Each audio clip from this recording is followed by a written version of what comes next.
Jerusalem lay in ruins. Come, let us rebuild the wall.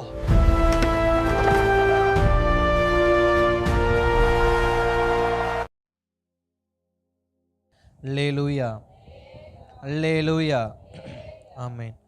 ஆண்டவரும் அருமை இரட்சகரும் ஆகிய இயேசு கிறிஸ்துவின் நாமத்தில் உங்கள் யாவருக்கும் எனது அன்பின் வாழ்த்துக்களை தெரியப்படுத்திக் கொள்கிறேன். நிச்சயமாய் கர்த்தர் நம்மையும் நமது குடும்பங்களையும் நமது சபையையும் நிச்சயமாய் அவர் கட்டுவாராக. அல்லேலூயா, ஆமென். எத்தனை பேர் கர்த்தருடைய வார்த்தைக்கு ஆயத்தமாக வந்திருக்கிறீங்க? ஆமென், ஸ்தோத்திரம். கர்த்தர் நல்லவர், கர்த்தர் நிச்சயம் நம்மோடு பேசுவாராக. ஆமென். இன்றைக்கும் நம்மோடு கர்த்தருடைய வார்த்தையை பகிர்ந்து கொள்ளும்படி வந்திருக்கிறதான ஊட்டி பகுதியில் சர்ச் ஆஃப் காட் சபையில் ஊழியம் செய்கிற பாஸ்டர் சாமுவேல் அவர்கள் வந்திருக்கிறாங்க. அவர்களுக்காக நான் கர்த்தரை ஸ்தோத்தரிக்கிறேன். தொடர்ந்து நம்முடைய சபையில் எந்தெந்த ஜெப நாட்கள் இருக்கோ, ஒன்று நான் அழைக்கப்பட்டு அவர் வந்துடுவார், இல்லை தற்செயலாக அவரே இங்கே வந்துடுவார். ஆனாலும் இது வரைக்கும் நம்முடைய சபையில் வந்து எத்தனையோ முறை கர்த்தருடைய வார்த்தையை அவர் கொடுத்துருக்கிறார். அதனால் அவருக்கான அறிமுகம் தேவைப்படாது. ஸோ அதனால் ஊழியரை கரங்களை நம்ம வரவேற்கலாமா? ஸ்தோத்திரம். அல்லேலூயா, அல்லேலூயா. கர்த்தருடைய நாமம் மகிமைப்படுவதாக. இந்த நல்ல நாளுக்காக கர்த்தரை நான் ஸ்தோத்திரம் பண்ணுகிறேன். இந்த 34வது நாளுக்காக நான் கர்த்தரை நான் ஸ்தோத்தரிக்கிறேன். நான் நம்புகிறேன் இது தேவன் உண்டு பண்ணின நாளாக இருக்கிறது. அல்லேலூயா. எல்லாரும் சந்தோஷமாக இருக்கீங்களா? அல்லேலூயா, ஆமென். நான் கர்த்தருக்கு நான் நன்றி செலுத்துகிறேன். அது மாத்திரமல்ல, கர்த்தருடைய தாசனுக்கும் அவருடைய மனைவிக்கும் சபையார் ஒவ்வொருவருக்கும் இயேசுவின் நாமத்தினால நான் வாழ்த்துதலையும் நன்றி நான் தெரிவித்துக் கொள்கிறேன். ஒவ்வொரு நாளும் இந்த பூமியில் சர்வே பண்ணுறது ஒரு கடினமான ஒரு காரியமாக இருக்குது. ஏன்னா எங்கே போனாலும் ஒரே பிரச்சனையாக தான் இருக்கே தவிர சமாதானத்தை தேடி தேடி எங்கே தான் நம்ம போனாலும் தேவனுடைய சமூகம் மாத்திரம்தான் நமக்கு சமாதானத்தை தருகிறது. ஒவ்வொரு நாளும் ரொம்ப கடினமாக இருக்குது. எப்போ எல்லாத்தையும் நம்ம மறக்கிறோம் அப்படின்னா, ஆண்டவரோட சமூகத்துக்கு நம்ம எப்போ வர்றோமோ அப்போ தான் இந்த உலகத்தின் கவலைகளை நம்மளால் மறந்து தன்னை அறியாமல் நமக்குள்ள ஒரு சமாதானத்தை கர்த்தர் தருகிறவராக இருக்கிறார். எங்கே போனாலும் ஒரே டிப்ரெஷனாக இருக்குது. அல்லேலூயா. சர்வே பண்ணுறது ஒரு பயங்கரமான காரியமாக இருக்குது. ஆனால் ஒவ்வொரு நாளும் தேவ கிருபை நம்மளை தாங்கி நடத்துகிறது. தொடர்ந்து கர்த்தருடைய வார்த்தைக்கு நேராக நம்ம கடந்து போகலாம், வாசிக்கலாம். நெகேமியாவின் புஸ்தகம், அதில் 2வது அதிகாரம், அதில் 18வது வசனத்தை நம்ம வாசிக்கலாம்.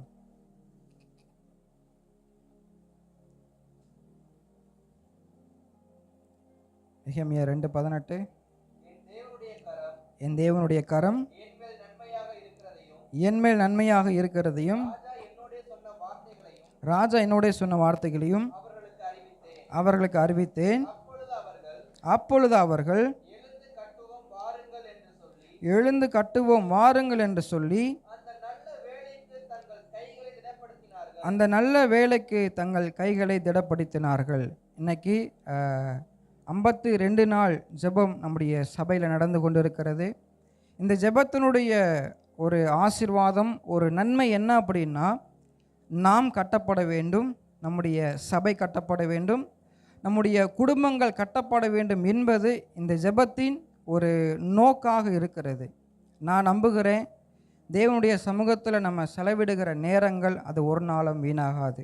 எனக்கு என்ன ஒரு நம்பிக்கை அப்படின்னா, இந்த 52 நாட்கள் கட்டப்படணும் சொல்லி நம்ம ஜெபம் பண்ணுறோம், ஜெபத்தில் கலந்து கொள்கிறோம். நிச்சயமாக தேவன் நம்மையும் நம்முடைய குடும்பத்தையும் நம்முடைய சபையையும் தேவன் நிச்சயமாக கட்டுவார் என்று சொல்லி நான் நம்புகிறேன். அல்லேலூயா. ஏன்னா அவர் கொடுக்குற ஒவ்வொரு வார்த்தையும் தேவன் நிறைவேற்றுகிறவராக இருக்கிறார். இங்கே வேதவசனம் சொல்லுகிறது, அங்கே அவர்கள் எழுந்து கட்டுவோம் மாறுங்கள் என்று சொல்லி அந்த நல்ல வேலைக்கு தங்கள் கைகளை திடப்படுத்தினார்கள் என்று சொல்லி. இதனுடைய பின்னணியை நம்ம பார்க்கும் பொழுது, எருசலேமின் அலங்கம் இடிக்கப்பட்டு எருசலேமின் வாசல்கள் அக்கினியால் சுட்டெரிக்கப்பட்ட ஒரு சூழ்நிலையாக இருக்கிறது. அப்போது ஒரு மனிதன் அந்த அலங்கத்தை கட்டும்படியாக, அந்த இடிக்கப்பட்ட எருசலேமின் வாசல்களை கட்டும்படியாக ஒருவன் எழும்புகிறவனாக இருக்கிறான். அல்லேலூயா. அன்பு கர்த்தருடைய பிள்ளைகளே, இந்த நாட்களில் இடிக்கப்பட்ட அநேக குடும்பங்கள் இருக்கிறது, இடிக்கப்பட்ட அநேக மனிதர்கள் இருக்கிறார்கள். சுட்டெரிக்கப்பட்டது போல வாழ்க்கையில் சில உபத்திரவங்களை அனுபவிக்கிற மனிதர்களும் இருக்கிறார்கள். இந்த நாட்கள் அது மாத்திரமல்ல, சபைகளும் எப்படிப்பட்ட சபைகளாக இருக்கு என்று பார்க்கும் பொழுது கட்ட முடியாத ஒரு சூழ்நிலையில் அநேக சபைகள் காணப்படுகிறது. ஆனால் வேதம் தெளிவாய் சொல்லப்படுகிறது, இந்த நெகேமியா என்கிற ஒரு மனிதன் அவன் எழும்பி ஒரு கூட்டத்தை அவன் திரட்டுகிறவனாய் அவன் காணப்படுகிறான். ஹல்லேலூயா. இதில் நம்ம ஒரு காரியத்தை புரிஞ்சுக்கணும். அந்த எருசலேமின் அலங்கத்தை கட்டுவதற்கு, அந்த சுட்டெரிக்கப்பட்ட மதில்களை அவன் கட்டுவதற்கு ஒரு கூட்டம் எழும்பல, முதலாவது ஒரு மனிதன் எழும்புகிறவனாய் அவன் காணப்படுகிறான். அன்பு கர்த்தருடைய பிள்ளைகளே, தேவனுடைய பார்வையில் ஒரு கூட்டமாக இருந்தால் தான் வெற்றியை பெற முடியும் அப்படின்னு கிடையாது. தேவனுடைய பார்வையில் ஒரு கூட்டம்தான் ஜெயத்தை பெற முடியும் சொல்லி கிடையாது. ஆண்டவருக்கு முன்பாக ஒரு மனிதன் உண்மையாக நின்னா போதும், அவன் மூலமாக தேவன் அநேகருடைய வாழ்க்கையை கர்த்தர் கட்டுகிறவராக இருக்கிறார். நான் நம்புகிறேன், இன்னைக்கு இந்த கர்த்தருடைய வார்த்தையை கேட்குற பிள்ளைகளை பார்த்து கர்த்தர் சொல்லுகிறார், நெகேமியா ஒரு மனிதன் எழும்பினது போல இன்னைக்கு கர்த்தர் நம்மை அவர் எழுப்புகிறவராக இருக்கிறார். உங்களை கொண்டு இடிக்கப்பட்ட அநேகருடைய வாழ்க்கையை கர்த்தர் கட்ட போகிறாரு. இன்னைக்கு உங்களை கொண்டு இடிக்கப்பட்ட அநேகருடைய சூழ்நிலையை என் தேவன் அவர் கட்டுகிறவராக இருக்கிறார். அல்லேலூயா. மனுஷனுடைய பார்வையில் கூட்டம் பெருசாக தெரியலாம், மனுஷனுடைய பார்வையில் ஆட்கள் பெருசாக தெரியலாம். இன்றைக்கி இந்த பூமியில் எப்படிப்பட்ட ஜனங்கள் இருக்கிறாங்க அப்படின்னா, தனியாக இருக்கும்போது அவங்க பலவீனமாக உணர்றாங்க. ஆனால் அவங்களுக்கு பின்னாடி ஒரு 10 பேர் நிற்கும்போது ஒரு பலம் அவங்களுக்கு கடந்து வருது. ஏன் பின்னாடி ஒரு 10 பேர் இருக்கிறாங்க அப்படின்ற ஒரு தைரியம் என்ன செய்யுது, அவங்களுக்கு கடந்து வருது. இன்றைக்கி கூட நான் பாஸ்டர் மாட்ட நான் சொல்லிகிட்டு இருந்தேன், நான் எங்கே போனாலும் உங்கள் பாஸ்டர் நான் கூடவே இழுத்துட்டு போயிடுவேன். இப்போ இல்லை, அவங்க கல்யாணத்துக்கு முன்னாடி எங்கே போனாலும் என்ன செஞ்சிருவேன்னா அவரை கூப்பிட்டு இழுத்துட்டு போயிடுவேன். அவருக்கு நான் ஃபோன் பண்ணி, பாஸ்டர் இப்படி மதுரைக்கு போகலாம் அப்படின்னு சொன்னோன்னா எதுக்கு என்னன்னு கேட்க மாட்டார், சரி போகலாம் அப்படின்ட்டு கிளம்பிடுவார். சென்னைக்கு போகலாம் அப்படின்னா சரி போகலாம் அப்படின்னு சொல்லி கிளம்பிடுவார். நீங்கள் கேட்கலாம், நீங்கள் போகிற இடத்துக்கெல்லாம் வந்து அவர் எதுக்கு இழுத்துட்டு போகிறீங்க அப்படின்ட்டு. எனக்கு என்ன அப்படின்னா, அவருக்கு என் கூட வேலை இருக்கோ இல்லையோ, ஆனால் என் கூட இருக்கும்போது நான் என்ன நினைக்கிறேன்னா, நமக்கு சப்போர்ட்டுக்கு ஒரு ஆள் இருக்குது அப்படிங்கிற ஒரு தைரியம் என்ன செய்யுது, நமக்கு வருது. இன்றைக்கி அநேகர் அப்படி தான் இருக்கிறாங்க. மனுஷர்களை திரட்டி கொண்டு, நான் மனுஷங்களை ஒரு 10 பேரை வச்சுட்டு நான் தைரியமானவன், நான் பராக்கிரமசாலி அப்படின்னு சொல்லி அநேகர் இந்த பூமியில் ஜீவிக்கிறாங்க. ஆனால் ஆண்டவருக்கு முன்பதாக கூட்டம் ஒரு பெரிய காரியமே கிடையாது. அல்லேலூயா. ஆண்டவர் எதை தெரியுமா பார்க்குறாரு, கூட்டத்தை பார்க்கல, உண்மையாக எழும்பி நிற்கிற ஒரே ஒரு மனிதனை என் கர்த்தர் பார்க்கிறவராக இருக்கிறார். இந்த எருசலேம் கட்டப்படுவதற்கு மாத்திரமல்ல, இந்த எருசலேமின் இடிக்கப்பட்ட அந்த சுட்டெரிக்கப்பட்ட அந்த வாசல்கள் கட்டப்படுவது மாத்திரமல்ல, வேதத்தில் எத்தனையோ பேரை பார்க்குறோம். ஒரு ஆசீர்வாதம் வேதத்தில் உண்டாகுது அப்படின்னா, ஒரு நன்மை வேதத்தில் உண்டாகுது அப்படின்னா, அதற்கு பின்பதாக ஒரு கூட்டம் இருக்க மாட்டாங்க, ஒரே ஒரு நபர் தான் இருப்பாங்க. அல்லேலூயா. அப்போ நான் நம்புகிறேன், இந்த 52 நாள் ஜெபத்தினுடைய அந்த கட்டப்படுதலை இங்கே இருக்கிற உங்களை கொண்டு கர்த்தர் ஆரம்பிக்கிறவராக இருக்கிறார். ஒருவேளை நம்ம யோசிக்கலாம், பெரிய பெரிய கூட்டங்கள் நடக்கலையே, 1000 பேர் வரலையே, 100 பேர் வரலையே, 500 பேர் வரலையேன்னு சொல்லி நம்ம யோசிக்கலாம். ஆனால் இந்த 52 நாள் ஜெபத்தை தேவன் உங்களை கொண்டு அவர் நடத்துகிறவராக இருக்கிறார். இந்த 52 நாள் ஜெபத்தின் ஆசீர்வாதத்தை என் கர்த்தர் உங்களை கொண்டு அவர் நடத்துகிறவராக இருக்கிறார். அல்லேலூயா. பக்கத்தில் பார்த்து சொல்லுங்கள், பக்கத்தில் பார்த்து சொல்லுங்கள், அந்த ஒரு மனுஷர் நீங்கள் தான் சொல்லுங்கள். உங்களை கொண்டு தான் கர்த்தர் கட்ட போகிறாரு. உங்களை கொண்டு தான் அநேகருடைய வாழ்க்கையில் ஒரு விடுதலையை கர்த்தர் கொடுக்க போகிறாரு. இன்றைக்கி சில பேர் நம்மளை பார்த்து சொல்லியிருப்பாங்க, உன்னால் என்ன செய்ய முடியும், நீ ஒன்றுக்கும் பிரயோஜனமே படமாட்ட, நீ எதுக்குமே உதவ மாட்டேன்னு சொல்லி நம்மளை பார்த்து அநேகர் சொல்லியிருக்கலாம்.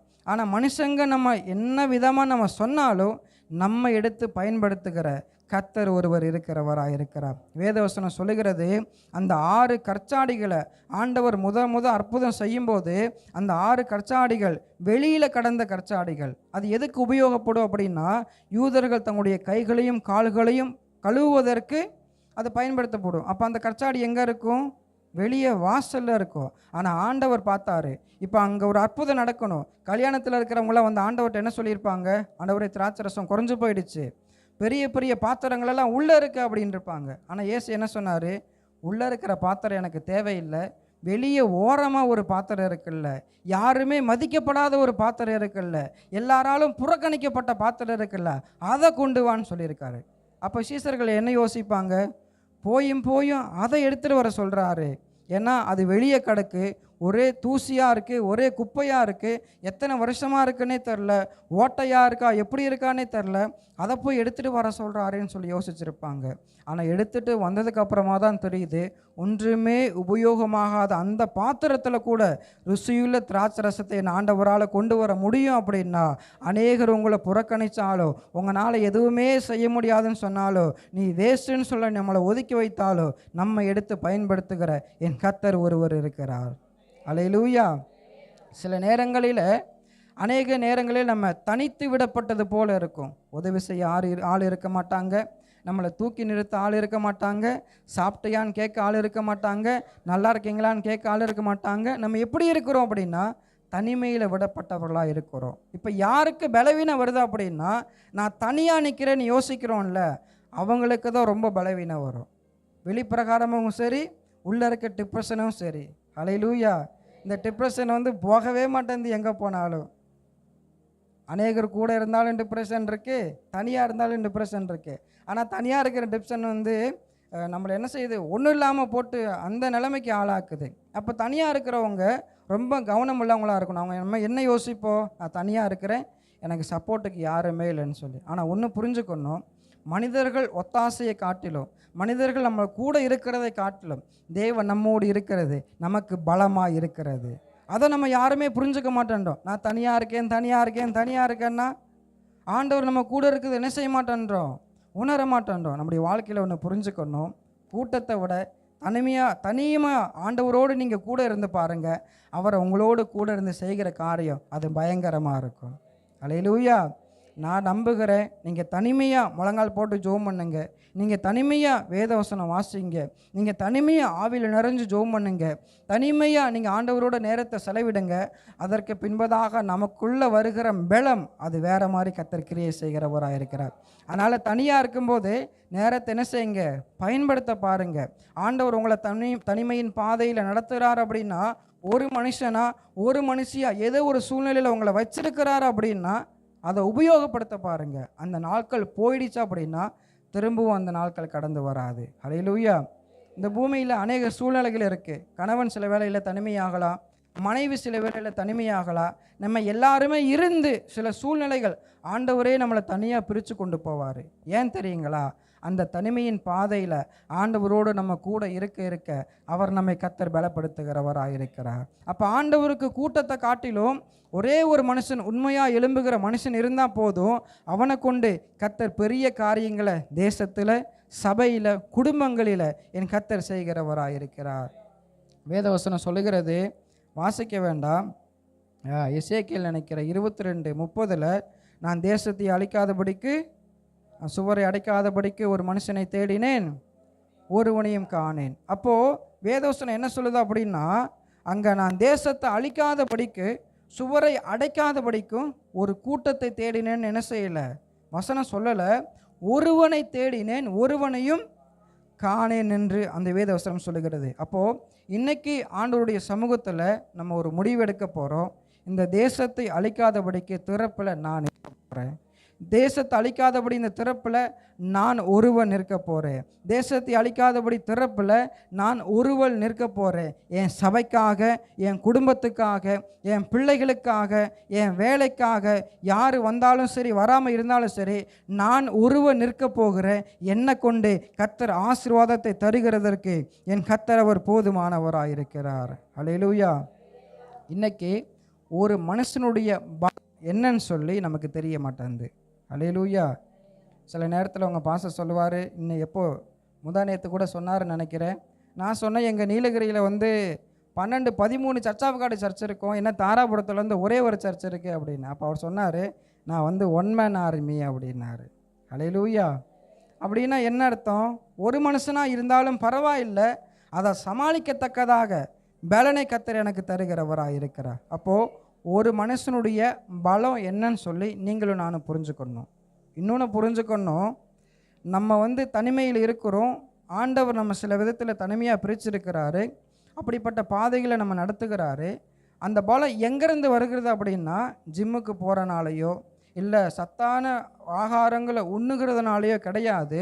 நாம் தனிமையாக இருந்தாலும் அந்த பலம் எங்கேருந்து வருதுன்னா, தேவன் நம்ம கூட இருக்கிறதுனால, அவர் நம்மை நடத்துகிறதுனால, அவர் நம்மை பலப்படுத்துகிறதுனால தான் அந்த பலன் வருகிறது. தப்பாக புரிஞ்சுக்கக்கூடாது, ஆண்டவர் இல்லாமல் என்னால் எல்லாம் செஞ்சிட முடியும்ன்ட்டு. சில கூட்டம் அப்படி இருக்குது.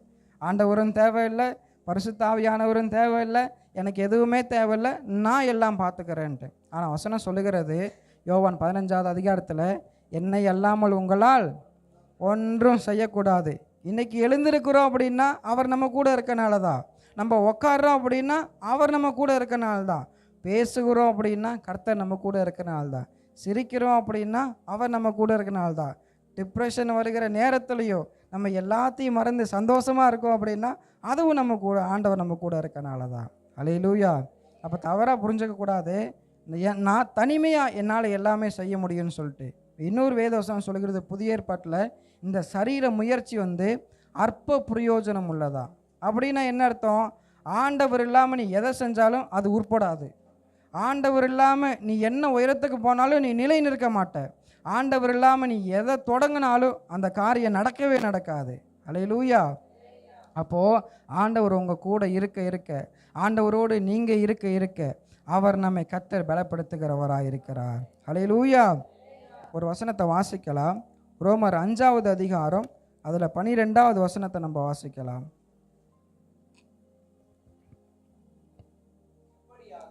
நல்லா கவனிக்கணும். இப்படியாக இன்னும் என்ன வசனம் என்ன சொல்லுகிறது? ஒரு மனுஷனால பாவமும் பாவத்தினாலே மரணமும் உலகத்திலே பிரவேசித்தது போலவும் எல்லா மனுஷருக்கும் எல்லாம் பாவம் செய்தபடியால் மரணம் எல்லாருக்கும் வந்தது போல இதுவும் ஆயிற்று. நல்லா கவனிக்கணும். 5:12 ரோமரில் என்ன சொல்லுது அப்படின்னா, இந்த பாவம் உலகத்துக்கு வந்தது யாரால் வந்துச்சு? கூட்டமாக இருந்தனால வந்துச்சுன்னு சொல்லுகிறதா, இல்லை ஒரே மனுஷனால் வந்துச்சுன்னு சொல்லுகிறதா? வசனம் சொல்லுகிறது ஒரே மனுஷனால் இந்த உலகத்திற்கு பாவம் வந்தது. வாசிக்க வேண்டாம். அதே 5:18 வாசிக்கும்போது, ஒரே மனுஷனுடைய மீறுதலினாலே ஆக்கினை என்ன செஞ்சதா இந்த பூமியில் வந்தது என்று சொல்லி நம்ம வாசிக்கிறோம். அதே 5:19 சொல்லுகிறது, ஒரே மனுஷனுடைய கீழ்ப்படியாமையினாலே அநேகர் பாவிகளாக்கப்பட்டார்கள். அப்போ ஒரு மனுஷனால் என்னென்ன நடக்குது நம்ம புரிஞ்சுக்கணும். ஒரு மனுஷனால் மரணம் வருது, ஒரு மனுஷனால் பாவம் பிரவேசிக்குது, ஒரு மனுஷனால் ஆக்கினை உலகத்துக்குள்ளே வருது, ஒரு மனுஷனால் நாம் எல்லோரும் பாவிகளாக இருக்கிறோம். அப்போ ஒரு மனுஷனால் என்னென்ன செய்ய முடியுது பாருங்கள். அந்த ஆதாம் என்கிற ஒரே ஒரு மனுஷனை நிமித்தமாக இந்த முழு உலகத்திற்கும் என்ன செஞ்சது? பாவம் இந்த பூமியில் பிரவேசித்தது. அப்போது ஒரு மனுஷனால் இந்த உலகம் முழுவதும் பாவத்தை கொண்டு வர முடியும் அப்படின்னா, ஒரு மனுஷனுடைய கீழ்ப்படியாமை நிமித்தமாக ஆக்கினை இந்த பூமியில் பிரவேசிக்க முடியும் அப்படின்னா, ஏன் ஒரு மனுஷனை கொண்டு ஆண்டவரால் நம்மளை எடுத்து பயன்படுத்த முடியாது? உங்களையும் என்னையும் கொண்டு ஏன் கர்த்தரால் சபையை கட்ட முடியாது? உங்களையும் என்னையும் கொண்டு ஏன் தேசத்தை பாதுகாக்க முடியாது? ஒரு மனுஷனை கொண்டு உங்களையும் என்னையும் கொண்டு பிறருக்கு ஆசீர்வாதத்தை ஏன் தர முடியாது? நம்ம என்ன நினைக்கிறோம் அப்படின்னா, நான் ஒருவனாக இருக்கிறேன், என்னால் எதுவுமே செய்ய முடியாது. நான் ஒருவனாக இருக்கிறேன், என்னையெல்லாம் ஆண்டவர் எடுத்து பயன்படுத்துவாரா? நான் ஒருவனாக இருக்கிறேன், அதை செய்கிறதுக்கு எனக்கு எந்த பலமுமே இல்லைன்னு சொல்லிட்டு நீங்களும் நானும் யோசிக்கிறவராக இருக்கிறோம். அதே 5:19 நம்ம மறுபடியும் வாசிக்கலாம். ரோமர் 5:19 நல்லா கவனிக்கணும். அன்றியும் கீழ்ப்படியுமாயினாலே பாவிகளாக்கப்பட்டது போல ஒருவருடைய கீழ்ப்படிதலினாலே அநேகர் நீதிமான்களாக்கப்படுவார்கள். வசனம் 2 காரியத்தை சொல்லுது. ஆதாம் கீழ்ப்படியாமல் போனால் இந்த உலகத்தில் ஆக்கினை பாவம் பிரவேசித்தது. ஒருவர் கீழ்ப்படிந்தார், அதனால் என்ன நடந்தது? அநேகர்கள் நீதிமான்களாக்கப்பட்டார்கள். அந்த ஒருவர் யார் அப்படின்னா இயேசு கிறிஸ்துவை குறிக்கிறது. அப்போது ஒருவனுடைய பலம் என்னவென்று சொல்லி நீங்களும் நானும் புரிஞ்சு கொள்ள வேண்டும். அல்லேலூயா. இன்றைக்கி நான் தனியாக தானே இருக்கிறேன், ஒருவனை போல் இருக்கிறேன், ஒருத்தியை போல் இருக்கிறேன், நான் என்னத்தை போய் ஜெபம் பண்ணுறது, ஒருவனை போல் இருக்கிறேன், நான் என்னத்தை போய் நான் பைபிள் வாசிக்கிறதுன்னு சொல்லி யோசிக்காமல் ஒருவன் எழும்பும் பொழுது அதற்கு பின்பதாக அநேக ஜனங்கள் எழும்பி சபையை கட்டுகிறதற்கு என் கர்த்தர் அவர் உதவி செய்கிறவராயிருக்கிறார். அல்லேலூயா. வாசிக்க வேண்டாம். நோவாவை குறித்து வசனம் சொல்லுகிறது. அந்த வசனத்தை நம்ம நல்லா கவனிக்கணும். அவனுடைய வம்ச வரலாறுன்னு சொல்லிட்டு நோவாவை குறித்து, அந்த காலத்தில் நோவா கர்த்தருக்கு முன்பதாக உத்தமனாக இருந்தான் என்று வசனம் சொல்லுகிறது. இந்த நோவாவின் ஒருவன் நிமித்தமாகத்தான் அவனுடைய மனைவி பிள்ளைகள் அவனுடைய மருமகன்கள் எல்லாம் அந்த பேழைக்குள்ளே காக்கப்பட்டாங்க. அந்த வசனத்தை கூட நம்ம வாசிக்கலாங்களா? எடுத்துக்கொள்ளலாம். ஆதியாகமம் 6வது அதிகாரத்தை நம்ம எடுத்துக்கொள்ளலாம். ஆதியாகமம் 6 அதில் 9 வாசிக்கலாம். நோவாவின் வம்ச வரலாறு. யாரு? நோவா தன் காலத்தில் இருந்தவர்களுக்குள்ளே நீதிமானும் உத்தமனுமாயிருந்தான். நோவா தேவனோடே சஞ்சரித்து கொண்டிருந்தான். இங்கே ஒரு மனுஷனை பற்றி சொல்லுதா இல்லை ஒரு குடும்பத்தை பற்றி சொல்லுதா? ஒரே ஒரு மனுஷனை பற்றி தான் சொல்லுது. இப்போ நோவாவுடைய மனைவி எப்படி இருந்தான்னு சொல்லி நமக்கு தெரியாது. நோவாவுடைய பிள்ளைகள் எப்படி இருந்தாங்கன்னு சொல்லி தெரியாது. நோவாவுடைய பிள்ளைகளை கட்டிக்கிட்டவங்க எப்படி இருந்தாங்கன்னு சொல்லி தெரியாது. ஆனால் அந்த ஒருவன் எப்படி இருக்கான்னா, கர்த்தருக்கு முன்பதாக அவன் நீதிமானாக இருக்கிறான். அவன் கர்த்தருக்கு முன்பதாக அவன் உத்தமனாக இருக்கிறான். அந்த நோவா என்கிற ஒருவன் தேவனோடு சஞ்சரித்து கொண்டிருக்கிறவனாக இருக்கிறான். இது நிமித்தம் என்ன நடக்குது?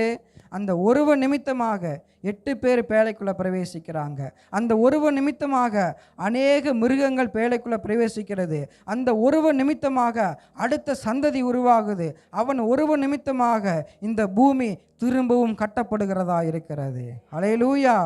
அப்போ நான் நம்புகிறேன், ஒருவன் கர்த்தருக்கு முன்பதாக நீதிமானாக இருக்கும் பொழுது, ஒருவன் கர்த்தருக்கு முன்பதாக உத்தமனாக இருக்கும் பொழுது அவனை கொண்டு வேறொரு ஆசீர்வாதத்தை கர்த்தர் தருகிறவராக இருக்கிறார். வேறொரு துவக்கத்தை கர்த்தர் தருகிறவராக இருக்கிறார். உங்கள் மூலமாக உங்களுடைய குடும்பங்கள் பாதுகாக்கப்படும். உங்கள் ஒருவரை நிமித்தமாக உங்களுடைய பிள்ளைகள் பாதுகாக்கப்படுவாங்க. உங்கள் ஒருவரை நிமித்தமாக உங்களுடைய சபையை கர்த்தர் பாதுகாத்து கொள்ளுகிறவராக இருக்கிறார். அல்லேலூயா. இந்த நோவாவுடைய சம்பவத்தில் ஒரு காரியத்தை யோசிக்கணும். நோவா பேழைக்குள்ளே போகிறாரு.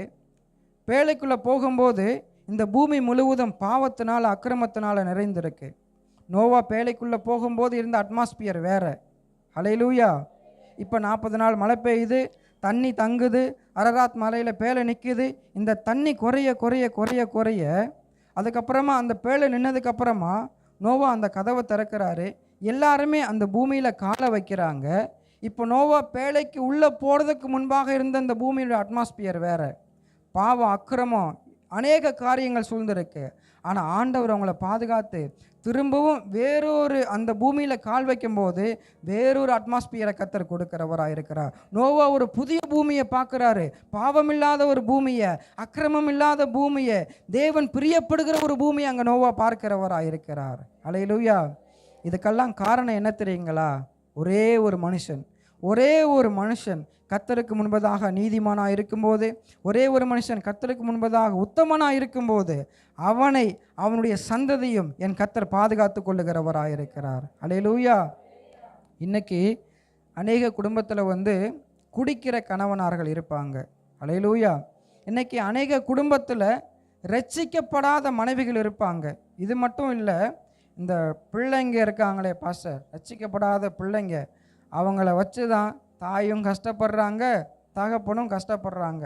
சில நேரத்தில் எனக்கு கால் வரும். என்னன்னு கேட்கும்போது, பாஸ்டர் என் பிள்ளை இப்படி பண்ணிட்டான் பாஸ்டர், என் பையன் இப்படி பண்ணிட்டான் பாஸ்டர் அப்படிம்பாங்க. அவங்க குடும்பத்தில் அந்த சகோதரி மட்டும் ரட்சிக்கப்பட்டிருப்பாங்க. என் கணவனார் பார்த்தா குடிச்சிட்டு ஒரே அடியாக வைக்கிறாரு, என் பிள்ளைகளை பார்த்தா கீழ்ப்படியாமல் இருக்காங்க அப்படின்னு சொல்லி யாரோ ஒருவர் என்ன செய்வாங்கன்னா ஃபோன் பண்ணி அவங்களுடைய பாரத்தை தெரிவிப்பாங்க. ஆனால் நமக்கு ஒரு கேள்வி வரலாம், ஏன் குடிக்கிற கர்த்தர் பாதுகாக்கிறாரு? அல்லேலூயா. ஏன் சேட்டை பண்ணுற பிள்ளைகளை கர்த்தர் பாதுகாக்கிறாரு? அல்லேலூயா.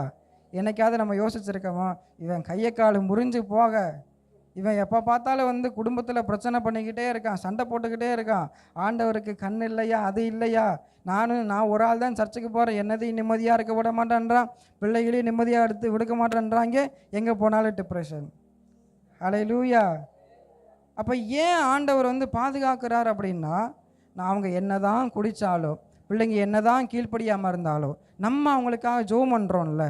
ஆண்டவரே, என் கணவர் குடிகார கணவன் தான், ஆனால் அவரை என்னைக்காவது ஒரு நாள் ரசிங்கப்பா, என்னைக்காவது ஒரு நாள் சபைக்கு கூட்டு வாங்கப்பா, நானும் என் கணவனும் சேர்ந்து போய் நாங்கள் சபையில் ஆண்டவரை பாடி ஆராதிக்க எனக்கு ஆசையாக இருக்குன்னு சொல்லி நம்ம ஜெபம் பண்ணுறோம்ல.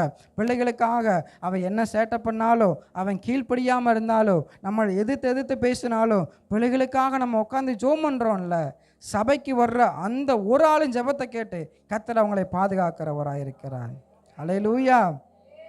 நான் நம்புகிறேன், உங்கள் குடிகார கணவனாக இருந்தாலும் பரவாயில்லை, கீழ்ப்படியாத பிள்ளைகளாக இருந்தாலும் பரவாயில்ல, உங்கள் ஜெபத்தை மட்டும் விட்டுறாதீங்க. நான் தனியாக ஜெபம் பண்ணிட்டே இருக்கேன், மாதம் கணக்காக நான் ஜெபம் பண்ணுறேன், வருஷ கணக்காக நான் ஜெபம் பண்ணுறேன், ஆனால் ஆண்டவர் வந்து ஒரு மாற்றத்தை கூட தரமாட்டான்டாரு அப்படின்னு சொல்லி சோர்ந்து போகாதீங்க. அதான் நம்ம பார்க்குற லூக்கா 18:1 சொல்லுகிறது, நீங்கள் சோர்ந்து போகாமல் ஜெபம் பண்ணும்படியாக அங்கே ஒரு ஊமையை கர்த்தர் சொல்லுகிறாரு. அதை வீட்டில் போய் வாசித்து பார்த்துக்கோங்க. அப்போது உங்களுடைய ஜெபத்திற்கு நிச்சயமாக பதில் உண்டு. உங்கள் கணவனை ஏன் பாதுகாக்கிறார் அப்படின்னா, உங்கள் பிள்ளைகளை கர்த்தர் ஏன் பாதுகாக்கிறார் அப்படின்னா, ஜெபிக்கிற அந்த ஒரு மனுஷனை நிமித்தமாக, ஜெபிக்கிற அந்த ஒரு மனுஷன் நிமித்தமாக உங்களுடைய குடும்பங்களை என் கர்த்தர் அவர் பாதுகாக்கிறவராக இருக்கிறார். ஹல்லேலூயா. அதனால் வந்து ஒவ்வொரு ஜெபத்துலையும் உங்கள் பாஸ்டர் நீங்கள் நினச்சிக்கோங்க, ஒவ்வொரு ஜெபத்துலையும் சபை விசுவாசிகளை நினச்சிக்கோங்க, ஒவ்வொரு ஜெபத்துலையும் பாஸ்டர்மாவை நினச்சிக்கோங்க. இன்றைக்கி வந்து உலகத்தின் ஆசீர்வாதங்களை சம்பாதிக்கிறத காட்டிலும் ஜெபிக்கிற நபர்களை நீங்கள் சம்பாதிச்சிட்டீங்க அப்படின்னா அதை போல் ஒரு ஆசீர்வாதம் எதுவுமே இல்லை. ஹல்லேலூயா. இன்றைக்கி நான் ரட்சிக்கப்பட்டு இந்த இடத்துல கர்த்தருடைய வார்த்தையை நான் பேசுகிறேன் அப்படின்னா அதுக்கு ஒரு ஆள் காரணம். ஆமாம், எங்கள் அம்மா தான் அதுக்கு காரணம். ஏன்னா நான் பிறப்பிலேயே ஒரு கிறிஸ்தவனாக இருந்தாலும் எனக்கு எதுவுமே பிடிக்காதுன்னா சர்ச்சு மெசேஜு எதுவுமே நான் விரும்பாத ஒருவனாக இருந்தேன். ஆனால் எங்கள் அம்மா வந்து எனக்காக ஜெபம் பண்ணிட்டே இருந்தாங்க, ஆண்டவரே எப்படியாவது அவனை ரட்சிச்சிருங்கப்பா, எப்படியாவது அவன் உமக்கு பிரியமாக நடந்துருப்பான்னு சொல்லி அவங்க ஜெபம், அவங்க சிந்தின கண்ணீர் இன்னைக்கு என்னை இங்கே கொண்டு வந்து நிறுத்தியிருக்கு. ஹல்லேலூயா. ஆனால் உங்கள் ஜெபம் நாட்கள் எடுக்கலாம், உங்களுடைய ஜெபம் அந்த ஒரு மனுஷனின் ஜெபம் அநேக வருஷங்கள் எடுக்கலாம். ஆனால் ஒன்று நிச்சயம், உங்களுடைய ஜெபம் ஒரு நாள் வீணாகவே ஆகாது. ஹல்லேலூயா. தொடர்ந்து ரட்சிக்கப்படாத உங்கள் பிள்ளைகளுக்காக, குடிக்கிற உங்கள் கணவனாருக்காக, உங்களை டிப்ரெஷன் படுத்துகிற ஒவ்வொருவருக்காக என்ன செய்யுங்க, நீங்கள் தொடர்ந்து ஜெபம் பண்ணுங்க. நிச்சயமாக உங்கள் மூலமாக கர்த்தர் ஒரு மாற்றத்தை தருகிறவராக இருக்கிறார். ஒருவேளை இந்த ஆன்லைனில் பார்க்குற பிள்ளைகளுக்காக நான் சொல்லுகிறேன், தனியாக இருந்து நீங்கள் கஷ்டப்படுறீங்களா, வேலை ஸ்தலங்களில், குடும்பங்களில், பிள்ளைகளை கொண்டு, கணவனாரை கொண்டு, ஒருவேளை யாருமே இல்லாமல் இருந்த கஷ்டப்படுறீங்களா, கர்த்தர் சொல்லுகிறார், உங்களுடைய ஜெபத்தை என் கர்த்தர் கேட்கிறவராக இருக்கிறார். இந்த சத்தம் உங்கள் காதில் கேட்கும்போது, நீங்கள் முழங்கால் பட்டு ஜெபம் பண்ணும்போது, ஒரு மனுஷனை கொண்டு, உங்களை கொண்டு தேசத்தை, சபையை, பிள்ளைகளை, குடும்பங்களை என் கர்த்தர் பாதுகாத்து கொள்ளுகிறவராக இருக்கிறார். ஹல்லேலூயா. அதனால் ஒரு மனுஷனுடைய ஜெபத்தினால என்ன நடக்க போகுது, அந்த மைண்ட் தாட்டை என்ன செய்யுங்க, உங்கள் இடத்துலேருந்து எடுத்து போடுங்க. காலையில் அதிகாலையில் எழும்பி தனியாக முழங்கால் போட்டு ஜெபம் பண்ணுங்க, மதியம் முழங்கால் போட்டு ஜெபம் பண்ணுங்க, சாயந்தரம் முழங்கால் போட்டு ஜெபம் பண்ணுங்க.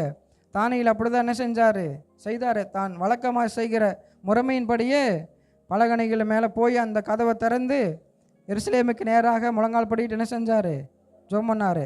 அவர் ஜெபம் பண்ணும்போது ஒரு கூட்டத்தை கூட்டு போல. ஹல்லேலூயா. எல்லாம் இருக்கிற எல்லாத்தையும் எப்பா நான் ஜெபம் பண்ண போகிறேன் அப்படின்னு சொல்லிட்டு அவர் கூட்டத்தை கூட்டு போகலை. அவரை சுற்றி ஆள் இல்லாமையும் இல்லை, ஆனால் அவர் தனியாக போய் தான் வழக்கத்தின்படி என்ன செஞ்சார், அவர் ஜெபம் பண்ணார். அதனால் உங்கள் பர்சனல் ப்ரேயரை, உங்கள் தனிப்பட்ட ஜெபத்தை எக்காரணத்தை கொண்டு நீங்கள் விட்டுறாதீங்க. ஒரு நேரத்தை ஒதுக்குங்க. நீங்களும் ஆண்டவரோடு மட்டும் என்ன செய்யுங்க, ஒரு நேரத்தை ஒதுக்குங்க. தனிமையில், அதாவது பர்சனலாக ஆண்டவரோடு உங்கள் நேரத்தை செலவிடுங்க. அப்படி நீங்கள் பண்ணும்போது உங்கள் ஜெபம் ஒரு நாள் வீணாகாது. உங்களை கொண்டு உங்கள் சந்ததியை கர்த்தர் காப்பாற்றுவார், உங்களை கொண்டு சபையை கர்த்தர் காப்பாற்றுவார், உங்களை கொண்டு பிள்ளைகளை கர்த்தர் காப்பாற்றுகிறவராக இருக்கிறார். ஹல்லேலூயா. அப்போ இப்போ புரியுதா, ஒரு மனுஷனுடைய கர்த்தரோடு இருக்கிற ஒரு மனுஷனுடைய பலம் என்னன்னு சொல்லி நமக்கு புரியுது. இதெல்லாம் தெரிஞ்சுக்கிட்டு தான் நெகேமியா வந்து ஃபஸ்ட்டு அவன் எழும்புகிறான். எதனால்? நான் ஒரு மனுஷன் எழும்பும்போது என்னை கொண்டு நிச்சயமாக இடிக்கப்பட்ட அந்த எருசலேம் கட்டப்படும். நான் ஒரு மனுஷன் எழும்பும்போது நிச்சயமாக என்னை கொண்டு அந்த அக்கினியால் சுட்டெரிக்கப்பட்ட வாசல்கள் கட்டப்படும் சொல்லி நெகேமியாவுக்கு நல்லாவே தெரிந்திருந்தது. அல்லேலூயா. இன்னொரு மனுஷனை குறித்து பார்க்கலாம், வாசிக்க வேண்டாம். இன்றைக்கி நீங்களும் நானும் உயிரோடு இருக்கிறோம் அப்படின்னா, நீங்களும் நானும் சந்ததியோடு இருக்கிறோம் அப்படின்னா அதற்கு ஒரு மனுஷன்தான் காரணம். அது யாருன்னா ஆபிரகாம். அல்லேலூயா. இன்னைக்கு நீங்களும் நானும் ஆபிரகாமின் சந்ததிகளாக இருக்கிறோம். அப்போது இன்னைக்கு நீங்களும் நானும் உட்கார்ந்து இருக்கிறதுக்கு காரணம், இன்னைக்கு நீங்களும் நானும் கிறிஸ்துவை ஏற்றுக்கொண்டதுக்கு காரணம், இயேசு இந்த பூமியில் வருகிறதற்கும் காரணம் யார் அப்படின்னா ஆபிரகாமாக இருக்கிறார். ஆபிரகாமுக்கு கர்த்தர் வாக்குத்தத்தம் கொடுக்குறாரு, நான் உன்னை ஆசீர்வதிப்பேன், இந்த வானத்தின் நட்சத்திரங்களை போல, இந்த கடற்கரை மணலை போல நான் உன்னை பெருக பண்ணுவேன்னு சொல்லி கர்த்தர் ஆபிரகாமுக்கு வாக்குத்தத்தம் கொடுக்குறாரு. வாக்குத்தத்தம் கொடுத்த ஆபிரகாமுக்கு கிட்டத்தட்ட ஒரு 25 வருஷத்துக்கு மேலே ஆயிடுச்சு. அல்லேலூயா. அப்போ என்ன தெரியுமா ஆயிடுச்சு? திரும்பவும் ஆண்டவர் ஆபிரகாம்கிட்ட பேசுகிறாரு, இன்னும் அதே நாளில் குறிப்பிட்ட நாளில் உனக்கு ஒரு பிள்ளையை கொடுப்பேன் அப்படிங்கிறாரு. அப்போ சாராள் என்ன தெரியுமா செய்கிறா? அவள் சிரிக்கிறா. அல்லேலூயா. இப்போது இந்த ஒரே ஒரு மனுஷன், சாராள் சிரித்தாலும் இந்த ஒரே ஒரு மனுஷன் கர்த்தர் சொன்ன வாக்கு அப்படியே அவன் நம்புகிறவனாய் அவன் காணப்படுகிறான். இன்னைக்கு விசுவாசம் நமக்கு எப்படி இருக்கணும் அப்படின்னா, மனைவி நம்மளை சில காரியத்தில் நடக்காதுன்னு சொன்னாலும் நம்ம நம்பணும். அல்லேலூயா. சில நேரத்தில் கணவன் நம்ம விசுவாசத்தை குறைக்கும்படியாக பேசினாலும் நம்ம நம்பணும். அல்லேலூயா. கணவனை நம்ப சொல்லலை, மனைவியை நம்ப சொல்லலை, ஆண்டவர் கொடுத்த வாக்குத்தத்தத்தை நம்ம நம்பணும். சொல்லுவாங்க, பைத்தியக்காரி பேசுகிறது போல் பேசுகிறாயின்னு சொல்லிட்டு நம்ம என்ன செய்யணும்? போய்கிட்டே இருக்கணும். ஏன்னா அவங்க பலவீன பாண்டங்கள் பெண்கள். அதனால் ஆண்கள் சில நேரத்தில் விசுவாசத்தில் வளர்ந்துருக்கும் பொழுது பெண்களுக்கு சிரிப்பாக வரும், போயும் என்னத்தான் பண்ண போகிறாருன்னு தெரியலையே அப்படின்ட்டு. இன்றைக்கி சில இடங்களில் ஆண்களை காட்டிலும் பெண்கள் பயங்கரமாக விசுவாசத்தில் என்ன செய்கிறாங்க? இருக்கிறாங்க. உண்மையை சொல்லணும் அப்படின்னா, சில நேரங்களில் நான் விசுவாசத்தில் சோர்ந்து போக மாட்டேன், ஆனால் டிப்ரெஷன் வந்துடும். அல்லேலூயா. அப்போ என்ன ஆகும் அப்படின்னா, அப்படியே எதுவுமே வேலை செய்யாது, மைண்டு வேலை செய்யாது, என்ன பண்ணுறதுனே தெரியாது. அப்போ நான் என் ஒய்ஃப்கிட்ட சொல்லுவேன், எப்பா இப்படி இருக்குது என்ன பண்ணலாம் அப்படின்னு கேட்கும்போது அவங்க ஒரே ஒரு வார்த்தை சொல்லுவாங்க, விடுப்பா பார்த்துக்கலாம், இது வரைக்கும் ஆண்டவர் நடத்திட்டார், இனிமேல் அவர் என்ன செய்வார்? நடத்துவார்னு சொல்லி விசுவாசத்தில் அவங்க நம்மை உற்சாகப்படுத்துகிறவராக இருக்கிறார்கள். அப்போது கணவனும் மனைவிக்கும் சரி, குடும்பத்தில் இருக்கிற பிள்ளைகளுக்கும் சரி, ஒருவர் விசுவாசத்தில் குறைஞ்சி போகும்போது நம்மளும் உக்காந்துடக்கூடாது, ஆமாம் எப்பயுமே இப்படி தான் நடக்குது அப்படின்னு நம்ம என்ன செஞ்சிடக்கூடாது? உக்காந்துடக்கூடாது. சபையிலையும் சரி, உங்கள்கிட்ட யார்ட்டையாவது சிஸ்டர் இப்படி ஒரு பிரச்சனை இருக்குது, என்ன செய்யறதுன்னு தெரியல அப்படின்னா நம்ம என்ன சொல்லுவோம்? ஆமாம் எனக்கு தெரிஞ்சவங்களுக்கு ஒருத்தர் இருக்குது, அது சரியாகவே ஆகாது, அது நடக்கவே நடக்காது அப்படின்னு சொல்லி நம்ம என்ன செஞ்சோம்? அவங்க விசுவாசத்தையும் குறைச்சி விட்டுறோம்.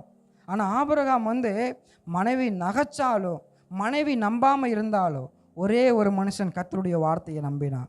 ஏன்னா ஆபிரகாமுக்கு தெரியும், நான் விசுவாசிக்கிற தேவன் இன்னார் என்று சொல்லி அறிந்திருக்கிறேன். ஆபிரகாமுக்கு தெரியும், என் கல்லுகளால் கூட எனக்கு பிள்ளைகளை உண்டாக்க முடியும் சொல்லி ஆபிரகாம் நன்றாய் அறிந்தவனாக இருக்கிறான். அல்லேலூயா. அப்போது குடும்பத்தில் 2 பேருமே விசுவாசமாக இருக்கணும், சபையில் எல்லாருமே விசுவாசமாக இருக்கணும். ஒரு விசுவாசத்தில் குறையும் போது அவங்கள தட்டி நம்மளை தூக்கி விடணுமே தவிர திரும்ப காலில் போட்டு நங்குன்னு மிதிக்கக்கூடாது. இன்றைக்கி நம்ம அநேகருடைய வாழ்க்கை எப்படி தெரியுமா? நான் ஏன் விசுவாசத்தில் குறைவுள்ளவனாக இருக்கிறேன், இன்னொருத்தவங்க விசுவாசத்தில் குறைவாக பேசும்போது நமக்கு என்ன தெரியுமா சந்தோஷம்? எப்பாடா நம்மளை விட படுமோசமாக இருக்கிறாங்க. நானே ஒரு 50% விசுவாசிக்கிறேன் அப்படின்னா இன்னொருத்தர் 40% விசுவாசித்தான் அப்படின்னா பரவாயில்ல, அவனை காட்டில் நான் 10% விசுவாசிக்கிறேன்னு சொல்லிட்டு அவனை போட்டு மிதின்னு மிதித்து அவனை விசுவாசத்தில் வளர விடாமல் நம்ம பண்ணிடுறோம். இன்னொன்று காரியம் புரிஞ்சுக்கணும், இந்த ஆபிரகாம் ஒருவனை நிமித்தமாக தேவன் சந்ததி ஆசீர்வதிக்கிறாரு. நான் என்ன நினைக்கிறேன் அப்படின்னா, அவனை பார்த்து அவன் மனைவி விசுவாசத்தில் பலப்பட்டிருப்பா. அல்லேலூயா. விசுவாசத்தில் குறைஞ்சிருந்தா, இதுக்கப்புறம் பிள்ளை பிறகுமான்னு சொல்லி யோசிச்சிருந்தா, இதுக்கப்புறமா சந்ததி உண்டாகுமான்னு சொல்லி யோசிச்சிருந்தா, ஆனால் அந்த ஒரு மனுஷன் நிமித்தமாக மனைவி விசுவாசத்தில் பலமுள்ளவளாக மாறிட்டான். இன்றைக்கி உங்களையும் என்னையும் பார்க்குறவங்க விசுவாசத்தில் பலப்படணும்.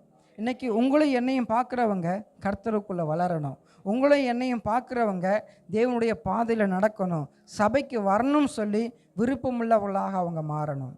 அல்லேலூயா. அப்போ ஒரு மனுஷனுடைய பலம் எப்படிப்பட்டதாக இருக்குது? தேவன் நம்மளோடு கூட இருக்கும் பொழுது அது பயங்கரமான காரியத்தை அது வெளிப்படுத்துகிறதா இருக்கிறது. நம்ம வேதத்தில் பார்க்குறோம், எலியாவா வேலைக்காரன் எலியா கேயாசி, அவன் இவனை எலியாவையும் கேயாசியும் பிடிக்கிறதுக்கு ஒரு பெரிய கூட்டம் என்ன செஞ்சிருச்சு, வந்துருச்சு. இப்போ இந்த வேலைக்காரன் கேயாசிக்கு என்ன பயம் அப்படின்னா, அவங்க கூட யாருமே என்ன செய்யலை, இல்லை. எலியா தனியாக இருக்கிறாரு, இவன் கேயாசியும் தனியாக இருக்கிறான். வெளியே பார்த்தா பயங்கரமான ரதங்கள் அப்படியே இருக்குது இவனை பிடிச்சிட்டு போகிறதுக்கு. இவன் வேகமாக உள்ளே ஓடிட்டு எலியாட்ட போய் சொல்கிறான், எப்பா இன்றைக்கி நம்ம செத்தம் தொலைஞ்சிட்டோம், நம்மளை ஒரே மூட்டை கட்டியாக கட்டி கொண்டு போகிறாங்க, ஏன்னா பயங்கரமான பெரிய கூட்டம் நமக்கு விரோதமாக நிற்கிது அப்படிங்கிறாங்க. ஆனால் எலியாவுக்கு தெரியும், நான் தனிமையானவனாக இருந்தாலும் ஆண்டவருடைய கரம் என்னோடு இருக்குன்னு சொல்லிட்டு இப்போ ஒரே ஒரு ஜபந்தான் பண்ணுறான். ஒரு மனுஷனுடைய ஜபம் அவனுடைய கண்களை திறக்குது. அந்த வேலைக்காரனுடைய கண்களை திறந்து பார்க்கும்போது அந்த மலைகளை சுற்றிலுமாக அக்னிமயமாத குதிரைகளும் ரதங்களையும் அவன் பார்க்கிறவனாக இருக்கிறான். அப்போ நான் நம்புகிறேன், அந்த ஒரு மனுஷனுடைய ஜபத்தை கேட்டு ஒருவனுடைய கண்ணை ஆண்டவரால் திறக்க முடியும் அப்படின்னா, நீங்கள் ஜபிக்கும் பொழுது உங்களை கொண்டு அநேகருடைய கண்களை என் கர்த்தர் திறக்கிறவராக இருக்கிறார். இன்னைக்கு வேதவசனம் சொல்லுகிறது, பிசாசானவன் அநேகருடைய மனக்கண்களை அவன் குருடாக்கி வைத்திருக்கிறான். என்ன குருடாக்கி வைத்திருக்கிறான்? சபைக்கு போனால் ஆசீர்வதிக்கப்பட்டுருவோம், இயேசுவை ஏற்றுக்கொண்டா ரட்சிக்கப்பட்டுருவோம், இயேசுவை ஏற்றுக்கொண்டா பரலோகம் போயிடுவோம் அப்படிங்கிற ஒரு கான்செப்டையே அநேகருடைய கண்களை அந்த பிசாசானவன் மறைத்திருக்கிறவனாக இருக்கிறான். இன்னைக்கு நான் நம்புகிறேன், உங்கள் ஜெபம் அநேகருடைய கண்களை திறக்கப்படட்டும், அநேகர் ஆண்டவர் அறிந்து கொள்ளட்டும், அநேகர் இயேசுவை ஏற்றுக்கொண்டு சபைக்கு கடந்து வரட்டும். யாரால தெரியுமா முடியும்? நீங்கள் ஜெபிக்கிற அந்த ஒரு ஜெபத்தினால அநேகருடைய கண்களை என் கர்த்தர் அவர் திறக்கிறவராக இருக்கிறார். அப்போ ஒரு மனுஷனால் ஆண்டவரால் முழு உலகத்தையும் நீதிமானாக மாற்ற முடியும், ஒரு மனுஷனால் குடும்பத்தை பாதுகாக்க முடியும், ஒரு மனுஷனால் விசுவாசத்தை என்ன செய்ய முடியும், பிறருக்கு கொண்டு வர முடியும்.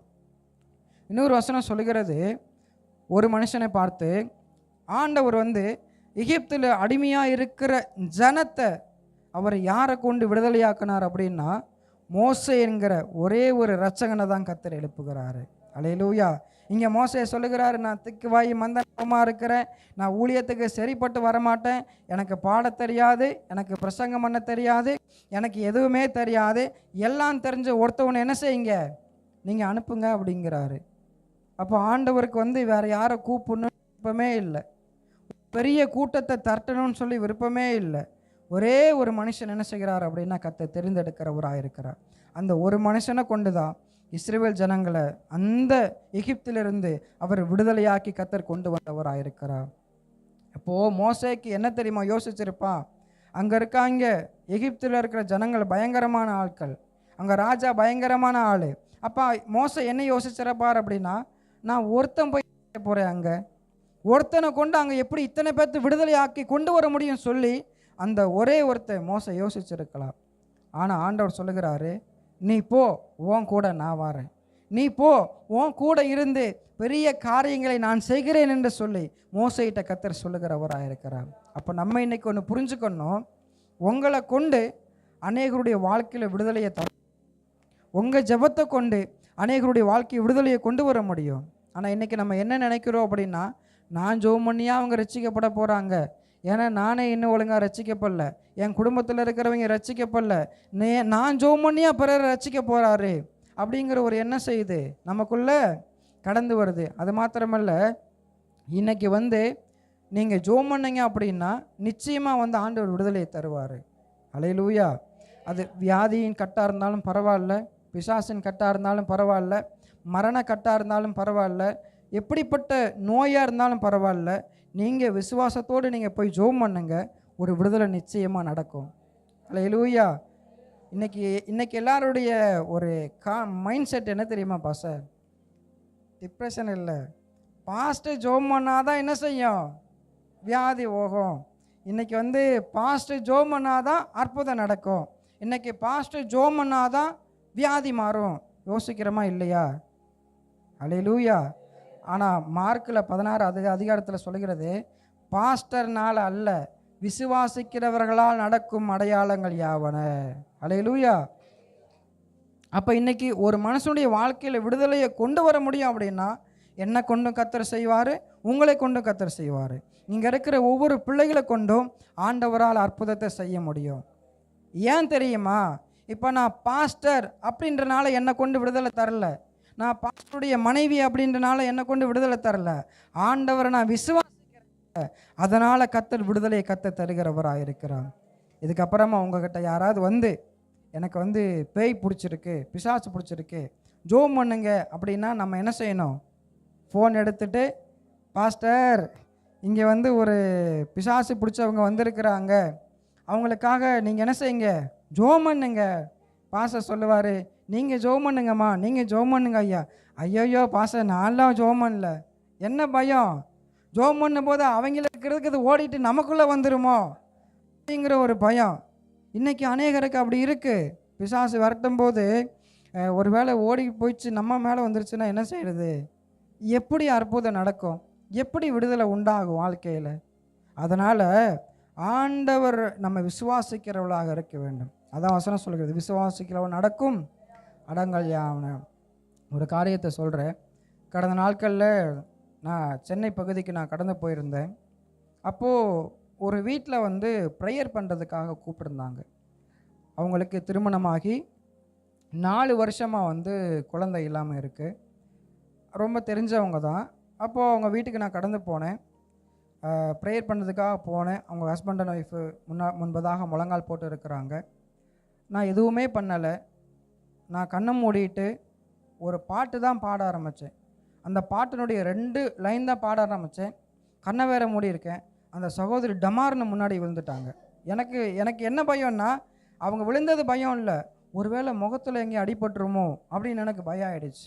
நான் ஏன் சொல்கிறேன் அப்படின்னா, அப்போ பாஸ்டர்னால தான் முடியும், பாஸ்டர்மானால தான் முடியும், ரெவரண்டுனால தான் முடியும் அப்படின்னா ஒன்றும் என்ன செய்யாது, நடக்காது. ஒருவேளை பைபிள் காலேஜ் படிச்சுக்கிட்டு நம்ம பட்டை வாங்கியிருந்தோன்னா பட்டத்தை வச்சுக்கிட்டு பிசாசே போ அப்படின்னு என்ன செய்யாது, ஒன்றும் நடக்காது. அது டிப்ரெஷனுக்குள்ளே போயிடும். இவன் படிச்சுட்டு வந்த அந்த பட்டத்தெல்லாம் வச்சு நம்மளை விரட்டுறானே அப்படின்ட்டு. அப்போ எதனால் ஒரு விடுதலை உண்டாகுது அப்படின்னா, ஆண்டவரை விசுவாசிக்கிறனால. இப்போ மோசேக்கு என்ன தைரியம் அப்படின்னா, ஆண்டவரை விசுவாசிக்க ஆரம்பிச்சிட்டான். ஆரம்பத்தில் கொஞ்சம் சந்தேகம் இருந்துச்சு. என்ன சந்தேகம்? ஆண்டவர் யாருன்னு சொல்லி தெரியாது. அப்போ தான் கேட்குறான், நீங்கள் என்னை அனுப்புகிறீங்க, இஸ்ரவேல் ஜனங்கள் என்னை யாருன்னு கேட்பாங்க, நான் யாருன்னு சொல்கிறது அப்படிங்க. அப்போ தான் ஆண்டவர் சொல்கிறாரு, இருக்கிறவராகவே இருக்கிறேன். அப்போ மோசேக்கும் ஆண்டவர் யாருன்னு தெரியாது. அப்போ தான் முதல்ல ஒரு சந்திப்பு ஆண்டவருக்கும் மோசேக்கு உண்டாகுது. இப்போ இன்னும் என்னன்னா, மோசேக்கு சந்தேகம், உண்மையாகவே நடக்குமா நடக்காதா? அப்போ ஆண்டவர் திரும்ப திரும்ப உறுதிப்படுத்துகிறாரு, உன் கோலை கீழே போடு, உன் கையை மடியில் போடுன்னு சொல்லி சில அற்புதங்களை மோசேவுக்கு கர்த்தர் காண்பிக்கிறவராக இருக்கிறார். இதுக்கப்புறமா அவனுக்கு நம்பிக்கை வந்துருச்சு, உண்மையான தெய்வம் என்னோடு கூட இருக்கிறாருன்னு சொல்லி. அதற்கு பின்பதாக அவன் எதை குறித்து யோசிக்கலை. தண்ணி இல்லையா, முழங்கால் போட்டு ஆண்டவரை கூப்பிடு. காடை வேணுமா, முழங்கால் போட்டு ஆண்டவரை கூப்பிடு. ஜனங்க முறுமுறுக்கிறாங்களா, முழங்கால் போட்டு ஆண்டவரை கூப்பிடு. இப்போ இவனுக்குள்ள ஒரு நம்பிக்கை வந்துருச்சு, என்னை நடத்துகிறவர் யாருன்னு சொல்லி அறிந்திருக்கிற. அவர் மேலே விசுவாசம் மோசேக்கு அதிகமாகிடுச்சு. அதனால தான் அந்த எகிப்திலிருந்து இஸ்ரவேல் ஜனங்களை விடுதலையாக்க மோசையால் அந்த ஒரு மனுஷனால் முடிஞ்சிச்சு. அல்லேலூயா. அப்போ இன்றைக்கி நீங்களும் நானும் ஒரு மனுஷனாக இருக்கும் பொழுது ஆண்டவரை விசுவாசிக்க வேண்டும். ஒரு மனுஷனை கொண்டு அநேக விடுதலையை என் கர்த்தர் தருகிறவராக இருக்கிறார். இதெல்லாம் தெரிஞ்சுக்கிட்டு தான் நெகேமியா ஒரு காரியத்தை முடிவெடுக்கிறாரு, நான் ஒரு மனுஷன் எழும்ப போகிறேன்னு சொல்லிட்டு. இன்றைக்கி நீங்களும் நானும் ஒரு முடிவெடுக்கணும். என் சபைக்காக, என் குடும்பத்திற்காக, என் கணவனாருக்காக, என் மனைவிக்காக, சபையை சுற்றி இருக்கிற ஜனங்களுக்காக, இந்த தாராபுரம் பட்டணத்திற்காக ஒருவர் நான் எழும்ப போகிறேன்னு சொல்லி ஒரு முடிவெடுக்கணும். நீங்கள் எழும்பி, ஒரு மனுஷர் எழும்பி பாருங்கள், உங்கள் கூட இருந்த கர்த்தர் பயங்கரமான காரியத்தை அவர் செய்கிறவராக இருக்கிறார். அல்லேலூயா. அப்போ ஒரு மனுஷனுடைய பலம் என்னன்னு சொல்லி நமக்கு தெரிஞ்சிச்சா? ஒரு மனுஷனுடைய ஜெபத்தினுடைய பலம் என்னன்னு சொல்லி நமக்கு தெரிஞ்சிச்சா? ஒரு மனுஷனை கொண்டு ஆண்டவரால் விடுதலையை முடியும் நமக்கு தெரிஞ்சிச்சா? ஒரு மனுஷனை கொண்டு ஆண்டவரால் கட்ட முடியும்னு சொல்லி நமக்கு தெரிஞ்சிச்சா? அல்லேலூயா. அதனால் நீங்கள் ஒரு மனுஷனாக இருந்தாலும் பரவாயில்லை, தைரியமாக ஆண்டவரை விசுவாசித்து செயல்படுங்க. கர்த்தர் பெரிய காரியத்தை செய்கிறவராக இருக்கிறார். ஒரு வசனத்தை நம்ம வாசிக்கலாம். நெகேமியா 1வது அதிகாரம் அதில் 2வது வசனத்தை நம்ம வாசிக்கலாம்.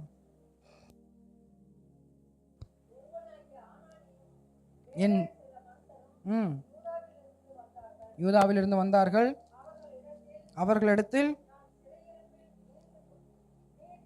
மீந்து இங்கே நம்ம நல்லா கவனிக்கணும். ஃபஸ்ட்டு காரியம் ஆண்டவர் என்ன சொல்லுகிறார் அப்படின்னா, ஒரு மனுஷனை கொண்டும் கட்ட முடியும். 2வது காரியம், கட்டப்படுகிறதற்கு நம்ம என்ன செய்யணும் அப்படின்னு சொல்லி வசனம் சொல்லுகிறது. அந்த யூதர்லேருந்து வந்த சில பேரையும் சிறையிருப்பிலிருந்து வந்த சில பேரையும் இந்த நெகேமியா விசாரிக்கிறவனாய் அவன் காணப்பட்டான். அல்லேலூயா. இன்னைக்கு நீங்களும் நானும் சபையை குறித்து விசாரிக்கிறவராக இருக்க வேண்டும். இன்னைக்கு அந்த அலங்கம் இடிக்கப்பட்டிருக்கு, வாசல் அக்கினியினால் சுட்டெரிக்கப்பட்டிருக்கு. ஏற்கனவே அங்கே நிறைய பேர் இருக்கிறாங்க, யூதர்லேருந்து வந்தவங்க. ஆனால் அவங்களுக்கு அதை குறிச்செல்லாம் கவலை இல்லை. ஆனால் இந்த நெகேமியா சூசான் அரண்மனையில் இருக்கும்போது இந்த நெகேமியா பார்க்குறதுக்காக கொஞ்சம் பேர் வர்றாங்க. அப்போ அவங்கக்கிட்ட நல்லா இருக்கீங்களா, இந்த சிறையிருப்பிலேருந்து வந்தாங்கல்ல, அவங்க எப்படி இருக்காங்க, நல்லா இருக்காங்களா, எருசலேம் எப்படி இருக்குது அப்படின்னு சொல்லி இந்த நெகேமியா அவங்களிடத்துல விசாரிக்கிறவனாக அவன் காணப்படுகிறான். இன்றைக்கி நம்ம ஒரு காரியம் என்ன செய்யணும் அப்படின்னா, பக்கத்தில் பார்த்து சிலரை விசாரிக்கணும். அல்லேலூயா. சபையை விசாரிக்கணும், ஊழியத்தை விசாரிக்கணும். பாஸ்டர்கிட்ட வந்து, பாஸ்டர் ஊழியம் எப்படி போயிட்டுருக்கு, நல்லா போயிட்டுருக்கா, ஊழியத்தில் அடுத்து நம்ம என்ன செய்யலாம், சபையை குறித்து விசாரிக்கணும். பாஸ்டர் சபையில் என்னென்ன போயிட்டுருக்கு, அடுத்து நம்ம என்ன காரியத்தை செய்யலான்னு சொல்லி சபையை குறித்து விசாரிக்கும் போது தான் சபை கட்டப்படும். அல்லேலூயா. விசாரிக்கிறது கிடையாது, ஜெபம் பண்ணுறது கிடையாது, பாஸ்டர்கிட்ட வந்து பேசுகிறது கிடையாது, பக்கத்தில் இருக்கிறவங்கள்ட்ட பேசுகிறது கிடையாது, பக்கத்தில் இருக்கிறவங்களை விசாரிக்கிறது கிடையாது. நம்ம பாட்டுக்கு வர்றோமா, ஆமென் ஸ்தோத்திரம் போட்டோமா, கண்ணை மூடி திறக்கிறதுக்குள்ளே நம்ம என்ன செஞ்சிடறோம், ஓடிடுறோம். அதுதான் நடக்குது.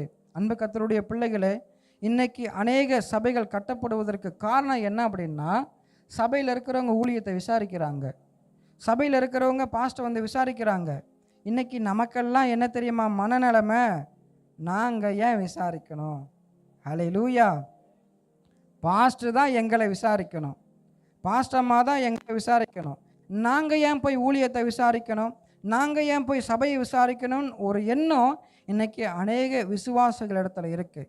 பாஸ்டர் உங்களை விசாரிக்கணும் தான், பாஸ்டருடைய மனைவி உங்களை விசாரிக்கணும் தான். ஆனால் நீங்களும் ஊழியத்தை குறித்து என்னைக்காவது ஒரு நாள் வந்து, பாஸ்டர் ஊழியத்தை செய்யலாம், அடுத்து ஊழிய வளர்ச்சிக்கு நம்ம என்ன பண்ணலாம், இந்த 52 நாள் ஜெபம் வந்து போயிட்டுருக்கு, நீங்கள் என்ன நினைக்கிறீங்க, வேறு ஏதாவது பண்ணணும்னு சொல்லி பிளான் வச்சுருக்கீங்களா? நம்ம என்னைக்காவது ஒரு நாள் கேட்டிருக்கோமா? கேட்டதில்லை. ஏன்? அவர் என்ன விசாரிக்கணும், நான் ஏன் அவரை விசாரிக்கணும் அப்படின்னு சொல்லி. அன்பு கர்த்தருடைய பிள்ளைகளே, ஒரு சபை கட்டப்படணும் அப்படின்னா ஊழியத்தை குறித்து சபை விசுவாசிகளுக்கு தெரிஞ்சிருக்கணும். அல்லேலூயா. இன்றைக்கி அநேக இடங்களில் விசுவாசிங்க சர்ச்சுக்கு வரல அப்படின்னா யார் விசாரிக்கணும்? ஊழியர் தான் விசாரிக்கணும். ஸ்கூலுக்கு போகலன்னா யார் பாஸ்டர் ஃபோன் பண்ணி சொல்கிறா? பேரண்ட்ஸ். ஏன் டீச்சர் ஃபோன் பண்ண வேண்டியதானே? ஏன் நம்ம வந்து பசங்க ஸ்கூலுக்கு போகலாம் அப்படின்னா ஃபோன் பண்ணிட்டு, டீச்சர் இன்றைக்கி உடம்பு முடியலை, நாங்கள் வந்து வெளியே போகிறோம். ஏன் சொல்கிறோம்? வேலைக்கு போகிறீங்க, வேலைக்கு நீங்கள் போகல, லீவு போட்டீங்க, வேலையில் இருக்கிறவங்க ஃபோன் பண்ணி விசாரிப்பாங்களா? விசாரிக்க மாட்டாங்க. ஆனால் நம்ம என்ன செய்வோம், ஃபோன் பண்ணி எனக்கு இன்றைக்கி ஒரு நாள் லீவு வேணும், ஏன்னா நாங்கள் வெளியே போகிறோம், இல்லை ஏதோ ஒரு காரணத்தை நம்ம சொல்கிறோமா இல்லையா? அப்போ வேலை ஸ்தலங்களுக்கு கொடுக்குற அந்த மரியாதையை, பள்ளிக்கூடத்துக்கு கொடுக்குற மரியாதையை நம்ம சபைக்கு ஏன் கொடுக்க மாட்டேன்றோம்? நம்மளால் வர முடியலை, பாஸ்டர் விசாரிக்க தான் செய்யணும், அவரும் விசாரிக்கிறாரு, ஆனால் நம்மளும் என்ன செய்யணும், சொல்லணும், விசாரிக்கணும். பாஸ்டர் இப்படி இருக்குது, இங்கே போகிறேன். அல்லேலூயா. விசாரிக்கும் போதே நமக்கு பயங்கரமாக கோவம் வருது. அல்லேலூயா. ஏமா சபைக்கு வரல, ஏன் சபைக்கு வரலன்னு கேட்டால், பாஸ்டர் என்ன இப்படி கேட்டார். அல்லேலூயா. நடக்குதுங்க, அநேக சபைகளில் நடக்குது. பாஸ்டர் கடிந்து கொண்டா சபைக்கு வரமாட்டேன்றோம். பாஸ்டர் கர்த்தருடைய வார்த்தை இங்கே வந்து கடினமாக வருதுன்னா சபையை மாற்றிட்டு போயிடுறோம். அல்லேலூயா. நீ ஒரு சபையில் நினச்சிருக்காம நீ ஒவ்வொரு சபையாக போய்கிட்டே இருந்த அப்படின்னா பரலோகம் போக முடியாது. அல்லேலூயா. கடிந்து கொள்ளுதல் என்பது நம்மளை உருவாக்குறதுக்கு தான். ஏன் உங்கள் பிள்ளைய அடிக்கிறீங்க? ஏன் உங்கள் பிள்ளைய திட்டுறீங்க? அடிக்காதீங்க, திட்டாதீங்க, ஒன்றும் சொல்லாதீங்க. பிள்ளை கூட கெட்டு போட்டோம், என்னமோ பண்ணி தொலையட்டும், பிள்ளை மேலே எந்த அக்கறையும் எடுக்காதீங்க, எதுவுமே சொல்லாதீங்க. ஏன் நம்ம திட்டுறோம்? பிள்ளை நல்லா வளரணும் பாஸ்டர், பிள்ளை நல்லா படிக்கணும், பிள்ளை நல்ல நிலைமைக்கு போகணும், நல்ல வேலைக்கு போகணும், கை நிறையா சம்பாதிக்கணும். உங்கள் பிள்ளை மேலே உங்களுக்கு அக்கறை இருக்கும்போது எங்களை நம்பி தானே ஆண்டவர் உங்களை கொடுத்துருக்கிறாரு. அப்போ உங்களை கடிந்து கொள்ளும்போது ஏன் அதை ஏற்றுக்கொள்ள மாட்டேன்றீங்க? உங்களை ஒரு காரியத்தை சொல்லி ஏன் சபைக்கு ஒழுங்காக வரமாட்டேன்றீங்க? ஏன் ப்ரேயருக்கு வர முடியலை?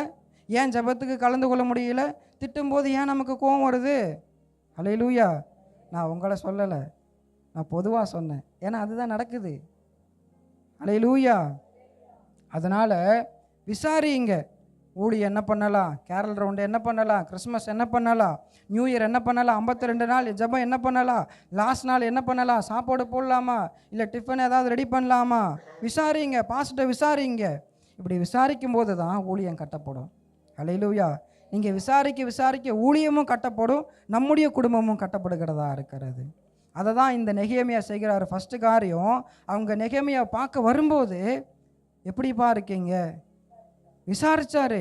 அங்கேருந்து வந்தவங்க எப்படி இருக்காங்க, நல்லா இருக்காங்களா, எருசலேம் எப்படி இருக்குது விசாரிச்சாரு. அல்லேலூயா. இன்னைக்கு இன்னொரு காரியம், சபையில் இருக்கிற விசுவாசிகளையும் நீங்கள் என்ன செய்யுங்க, விசாரிங்க. அல்லேலூயா. பாஸ்டரையும் விசாரிக்கணும், ஊழியத்தையும் விசாரிக்கணும், பக்கத்தில் இருக்க விசுவாசிகளை என்ன செய்யணும், விசாரிக்கணும். இன்றைக்கி அநேக சபையில் புதுசாக ஒரு ஆத்மா வருது அப்படின்னா விசாரிக்க மாட்டேன்றாங்க. அல்லேலூயா. சபை முடிஞ்ச உடனே எப்போ தான் ஓடுறதுக்கு தான் பார்க்குறாங்க. ஒரு 2 நிமிஷம் நின்று, சிஸ்டர் எப்படி இருக்கீங்க, பிரதர் எப்படி இருக்கீங்க, ஏதாவது ஜெப குறிப்பு இருக்கா சொல்லுங்கள், உங்களுக்காக நான் ஜெபம் பண்ணிக்கிறேன், எனக்காக நீங்கள் ஜெபம் பண்ணுங்க, சொல்ல முடியுதா நம்மளால்? சபை முடிஞ்ச உடனே காலில் ஒன்று சுடுதண்ணியை கட்டிடுறாங்க, இல்லைன்னா சக்கரத்தை கட்டிடுறாங்க. பாஸ்ட் நம்பிக்கையோடு ஜெபம் பண்ணும்போது கடைசி ஜெபத்தில் கண்ணை மூடுறாரு, ஆனால் திறந்து பார்த்தா யாருமே இருக்க மாட்டேன்றாங்க.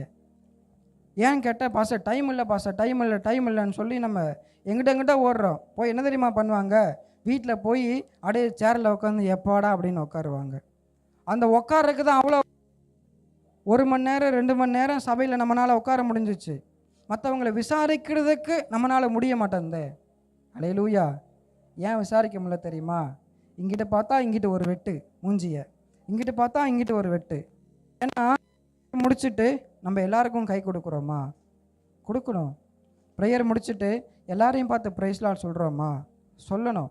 நேராக ஒரு ஆள் வரும்போது டபக்குன்னு திரும்பிட்டு இங்கிட்டு போடுறது. அல்லேலூயா. இல்லை இங்கிட்ட ஒரு ஆள் வரும்போது இங்கிட்டு திரும்பிட்டு இங்கிட்டு போடுறது. ஏன் பாச அவன் எனக்கு பிடிக்காது பாச, அவன் மூஞ்ச பார்த்தாலே ஒரு மாதிரி இருக்குது, பிறர் மேலே நமக்கு கசப்பு, அப்புறம் எப்படி விசாரிக்க முடியும்? வேதவசனம் சொல்லுகிறது, நம்ம புதிய ஏற்பாட்டில் வாசிக்கிறோம், கூடி வருதல் தீமைக்காக கூடி வரக்கூடாது, அந்த கூடி வருதல் நன்மைக்காக கூடி வரணும். நான் நம்புகிறேன், சபை என்பது தேவன் நம்மளை கூடி வர பண்ணுகிறார் என்று சொன்னால் ஒருவருக்கு ஒருவரை விசாரிக்கணும், ஒருவருக்காக ஒரு ஜெபம் பண்ணணும். அதுக்காக தான் சபை கூடி வருதலை கர்த்தர் வைத்திருக்கிறாரு. எப்படியோ போங்க, ஏதோ பண்ணுங்க அப்படின்னு விடுறதுக்காக அல்ல. அல்லேலூயா. அதனால் ஒவ்வொரு நாளும் சபை முடிஞ்சதுக்கப்புறமா என்ன செய்யணும், விசாரிக்கணும். பக்கத்தில் பார்த்து விசாரிங்க, சிஸ்டர் எப்படி இருக்கீங்க, என் வாழ்க்கையில் இந்த பிரச்சனை இருக்குது, இப்படி இடிக்கப்பட்ட வாழ்க்கையாக இருக்குது, எனக்காக நீங்கள் ஜெபம் பண்ணிக்கோங்க. உங்கள் ஜெப குறிப்பு என்ன, ஏன்ட்ட சொல்லுங்கள். பிரதர் உங்கள் ஜெப குறிப்பு என்ன, வேலையில் பிரச்சனையாக இருக்கா, எனக்கு இப்படிப்பட்ட உடம்பு சரியில்லாமல் இருக்குது, நீங்கள் எனக்காக ஜெபம் பண்ணிக்கோங்க. அல்லேலூயா. இன்றைக்கி அநேகர் சபைக்கு வரதுக்கு காரணம் தான் பாஸ்டர். நான் சபைக்கு ஒரு ஆத்மாவை நான் கூப்பிடும்போது நான் என்ன சொல்லி தெரியுமா கூப்பிடுவேன், உங்களுக்கு யாரும் இல்லைன்னு சொல்லி நினைக்காதீங்க, சபை என்கிற ஒரு குடும்பத்தை கர்த்தர் வைத்திருக்கிறார். ஏன்னா உங்களுக்காக அவங்க ஜெபம் பண்ணுவாங்க, உங்களுடைய பாரத்தை அவங்க சுமப்பாங்க, உங்களுக்காக ஆண்டவர்கிட்ட வேண்டுதல் செய்வாங்க, உங்களை விசாரிப்பாங்க. சபைக்கு வாங்கன்னு சொல்லி கூட்டிகிட்டு வரும்போது ப்ரேயர் முடித்ததுக்கப்புறம் அவன் மட்டும் இருப்பான், எல்லாம் தெரிச்சு ஓடிடுவாங்க. இப்போ இவன் என்ன யோசிப்பான், என்ன பாஸ்டர் என்னென்னமோ சொல்லி கூப்பிட்டு வந்தார், ஆனால் இங்கே பார்த்தா எதுவுமே இல்லையே அப்படிங்கிற ஒரு கேள்வி என்ன செய்யும். அதனால் வர்ற விசுவாசிங்களுக்கு இடறுதலாக நம்ம இருக்கக்கூடாது. அல்லேலூயா. அதனால் புதுசாக வர விசுவாசிங்களையும் விசாரிங்க, பக்கத்தில் இருக்கிற பழைய விசுவாசிங்களையும் விசாரிங்க. ஊட்டியில் எங்கள் சர்ச்சில் ஒரு 7th டே சர்ச்சுக்கு போகிறவங்க, ஒரு ஃபேமிலியாகவே 7th டே சர்ச்சுக்கு போகிறவங்க, நம்ம சர்ச்சுக்கு வர்ற யூத்தோட ஒரு ஃப்ரெண்டு, அவன் நம்ம சபைக்கு ஒரு வாரம் வந்தான். புது பைக் வாங்கிட்டு வந்தான். பாஸ்டர் ஜோம் பண்ணுங்க அப்படின்னு சொன்னான். நானும் அவன்கிட்ட ஜோம் பண்ணேன். அப்புறம் நான் அவன்கிட்ட சொன்னேன், எப்பா அடுத்த வாரம் நீ சர்ச்சுக்கு வாப்பா அப்படின்னு. அவன் அவங்க ஃபேமிலி எல்லாமே 7th டே போகிறவங்க. சரின்ட்டு அவனை சர்ச்சுக்கு வர சொல்லிவிட்டு, எனக்கு சென்னையில் ஒரு வேலை, நான் அங்கே போயிட்டேன். என்னோடய ஒய்ஃபினுடைய டெலிவரிக்காக நான் அங்கே போயிட்டேன். அவன் அடுத்த வாரம் சர்ச்சுக்கு வந்துட்டான். சர்ச்சுக்கு வந்துட்டு ப்ரேயர் முடிஞ்சிருச்சு, ஆராதனை முடிஞ்சிருச்சு, மெசேஜ் முடிஞ்சிருச்சு. அவன் வீட்டுக்கு போயிட்டான். அடுத்த வாரம் பார்த்தா அவன் ஆளை காணோம். அல்லேலூயா. இங்கே கஷ்டப்பட்டு பேசி 7th டே சர்ச்சு தான் இருந்தாலும் அவனுக்கு சத்தியத்தை சொல்லி, இதுதாப்பா உண்மைன்னு சொல்லி, வேதத்திலிருந்து சில வசனத்தை எடுத்து சொல்லி அவனை சர்ச்சுக்கு வர வச்சோம். ஒரு வாரம் வந்தால் அடுத்த வாரம் அவன் ஆளை காணோம். அவன் ஃப்ரெண்டுகிட்ட கேட்டேன், ஏன்ப்பா அவன் சர்ச்சுக்கு வரல அப்படின்னு கேட்கும்போது அவன் ஒரு காரியம் சொன்னான். நான் சர்ச்சுக்கு வந்தேன், பாஸ்டரும் இன்னும் ஒரு ஃபேமிலி மட்டும்தான் என்னை விசாரிக்கிறாங்க, வேறு யாருமே எனக்கு யாரோ மாதிரி தெரியுது. சபைக்கு வந்தேன், வேறு யாரோ அவங்கவுங்க வேலையை பார்த்துட்ருக்காங்க, என்னை எப்படி இருக்கேன்னு கூட கேட்கலன்னு சொல்லிட்டு கஷ்டப்பட்டு கூட்டு வந்த ஆத்துமா பாஸ்டர். அதுக்கப்புறம் ஹல்லேலூயா. இதுக்கு என்ன காரணம்? விசாரிக்கணும். ஹல்லேலூயா. ஆத்துமாக்களை விசாரிக்கணும், பாஸ்டர் விசாரிக்கணும், ஊழியங்களை விசாரிக்கணும், சபையை விசாரிக்கணும். இப்படி இருக்கும்போது தான் சபை கட்டப்படும். நான் விசாரிக்கவும் மாட்டேன், ஒன்றும் மாட்டேன், நான் வருவேன் போவேன் அப்படின்னு போனோம் அப்படின்னா சபை நிச்சயமாக என்ன செய்யாது?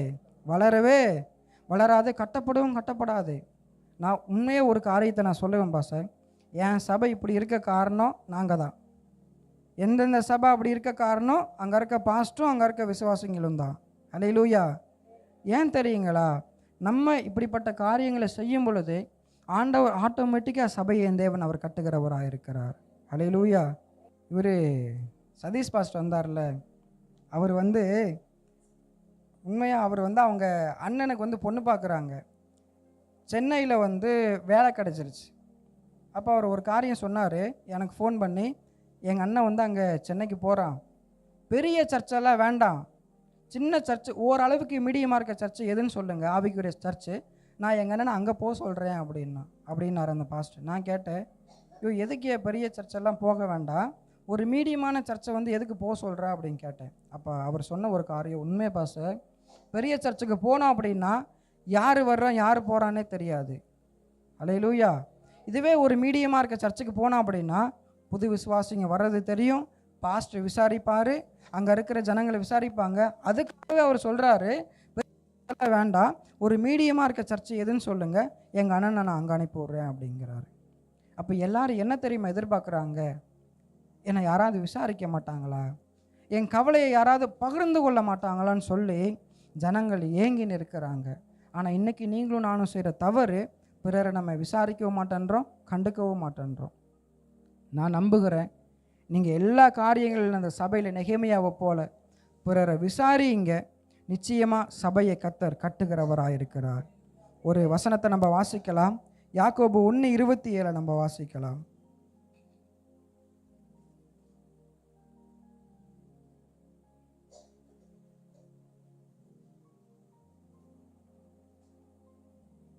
யாக்கோபு 1:27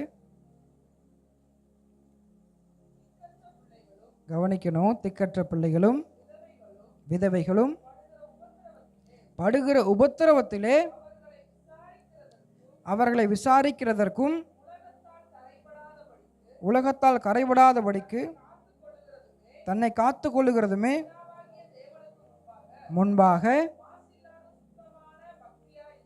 மாசில்லாத சுத்தமான பக்தியாக இருக்கிறது. வசனம் சொல்கிறது, திக்கற்ற பிள்ளைகளையும் விதவைகளையும் உபத்திரப்படுகிறவர்களையும் விசாரிக்க எப்படிப்பட்ட மாசு இல்லாத சுத்தமான பக்தியாக இருக்கிறது. இன்றைக்கி பக்தின்னா என்ன தெரியுமா நினச்சிட்டு இருக்கிறாங்க?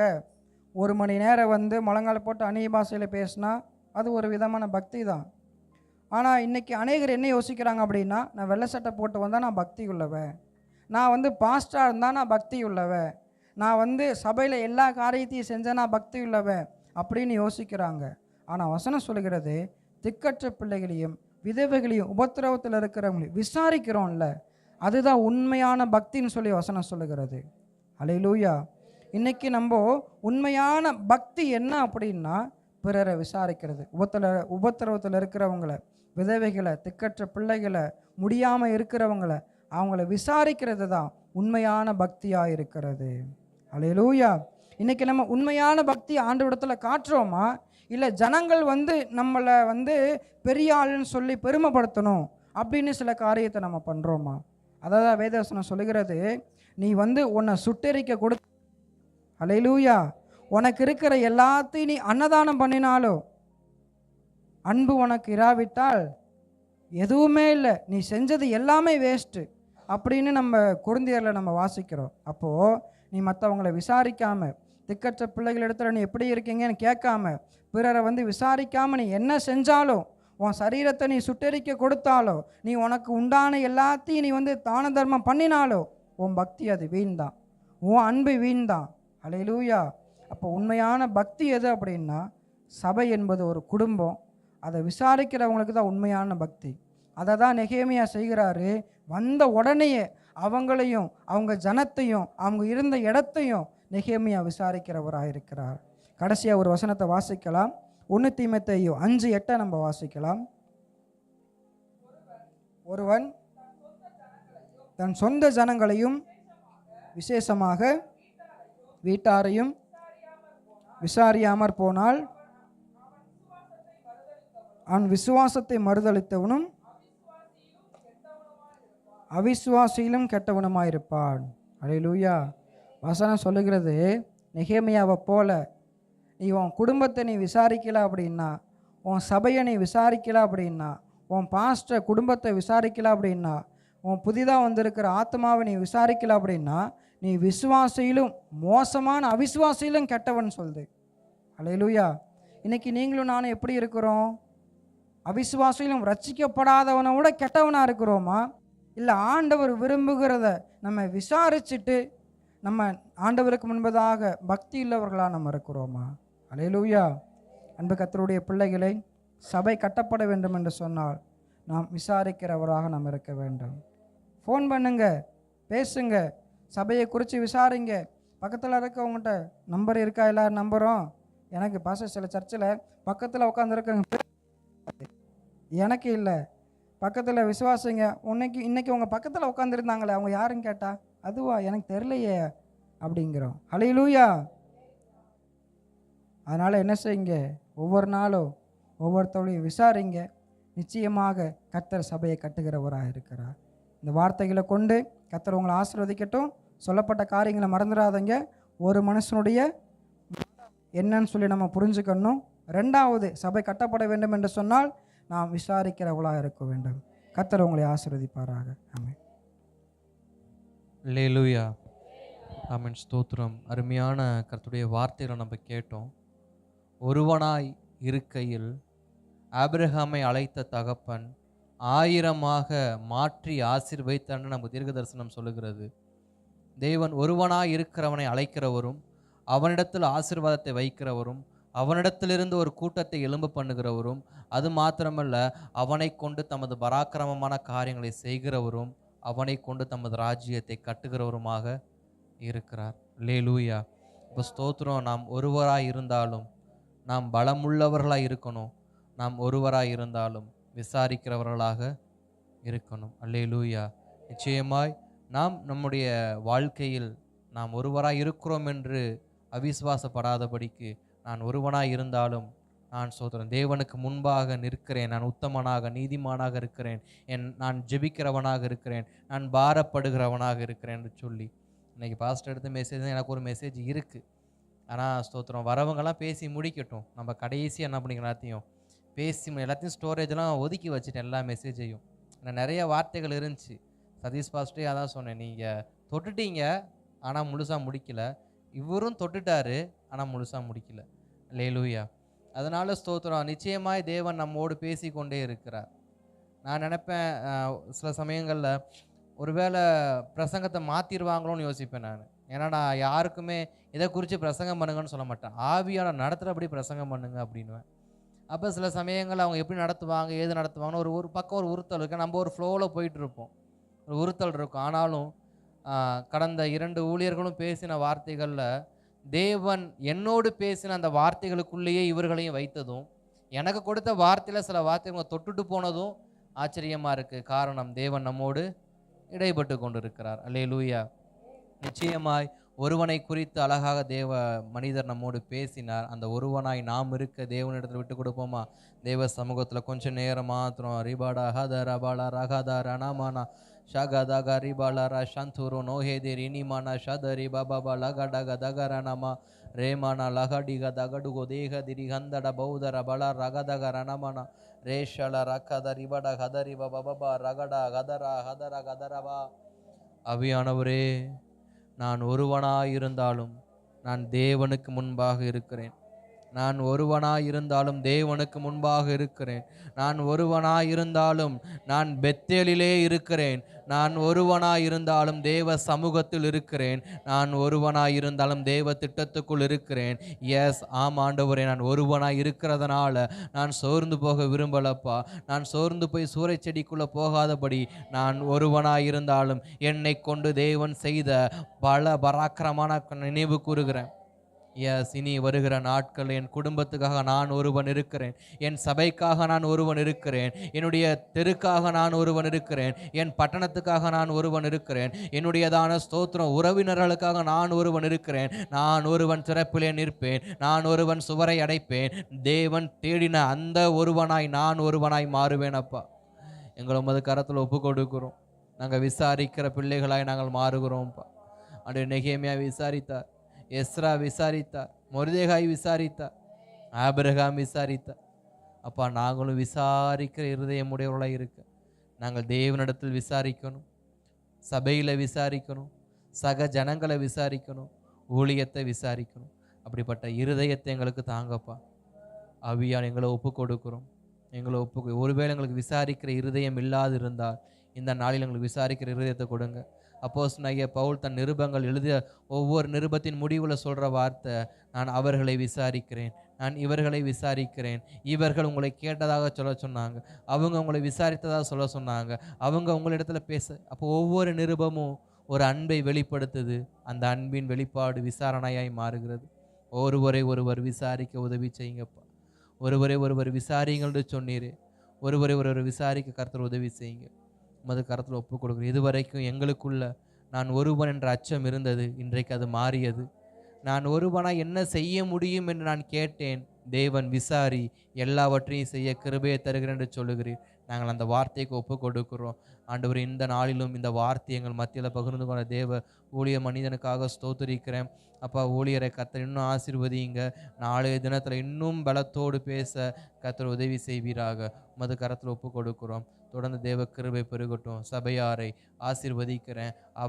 அவர்கள் ஒருவனாய் இருந்தாலும், அவர்கள் ஒருவர்களாய் இருந்தாலும் அவர்களோடு தேவன் இருக்கிறீர். அவர்களிடத்தில் விசாரிக்கிற பக்குவம் இருக்கிறது. இவர்களை கொண்டு எங்களை கொண்டு குடும்பங்கள் கட்டப்படும், எங்களை கொண்டு சபை கட்டப்படும், எங்களை கொண்டு தேசம் கட்டப்படும். தேசமே பயப்படாதே, மகிழ்ந்து களிக்கூறு. தேவன் பெரிய காரியங்களை செய்தார் என்று சொன்னது போல நாங்கள் ஒருவனாயிருந்தாலும் பெரிய காரியங்களை செய்ய வைக்கிற தேவனுக்கு முன்பாக இருக்கிறோம். இயேசுவின் நாமத்தில் நல்ல பிதாவே, ஆமென், ஆமென், ஆமென்.